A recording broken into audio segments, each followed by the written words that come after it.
अपमान। कोई व्यक्ति दूसरे का अपमान क्यों करता है? क्या आपने कभी विचार किया है? वैसे तो हम भी बिना सोचे समझे किसी का भी अपमान करते हैं।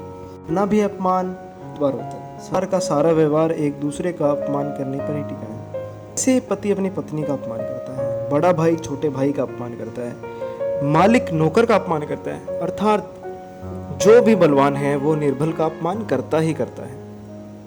यदि हम शक्तिमान हैं तो अपमान के बदले में लड़ाई करते हैं, और यदि लड़ने की शक्ति नहीं होती तो हम अपमान को सहते रहते हैं, स्वयं को निर्बल और असहाय मान लेते हैं। ऐसा प्रतीत होता है कि हमारी आत्मा कुचली गई हो। किंतु कोई किसी का अपमान क्यों करता है? कभी आपने विचार किया है? जब अपमान होता है तो मनुष्य को अपनी निर्बलता का एहसास होता है, और निर्बलता का बोझ मनुष्य को कुचलता रहता है। वो अधिक से अधिक निर्बल मानने लग जाता है, अत्याचार सहने की आदत सी अपना लेता है, आत्मविश्वास का नाश हो जाता है। और जब आत्मविश्वास नहीं रहता तो मनुष्य शराब और जुए जैसी चीजों में सुख ढूंढने लग जाता है, मन से रोगी बन जाता है। आखिर किसी भी मनुष्य की ऐसी दुर्गति कोई क्यों करता है? अपमान करने वाला वास्तव में क्या सिद्ध करना चाहता है? गहराई से विचार किया है?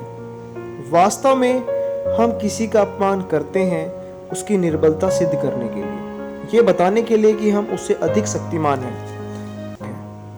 वास्तव में अपमान करने वाला स्वयं को शक्तिमान बलवान समझता है।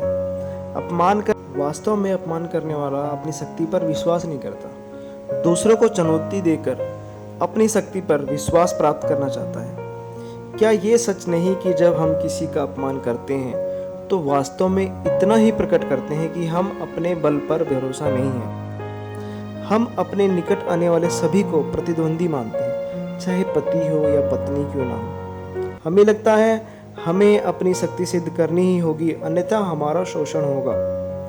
अगर हम दूसरों को अपना मान लें तो कोई किसी का अपमान करेगा ही नहीं। किंतु प्रेम करने के लिए आत्मविश्वास आवश्यक है, और जिसे अपनी शक्ति पर विश्वास ही नहीं होता तो प्रेम कर ही नहीं सकता। अर्थात जिसका हृदय प्रेम से भरा हो वो ना अपमान करता है ना अपमान स्वीकार करता है। क्या ये सत्य नहीं? इस पर विचार अवश्य कीजिएगा।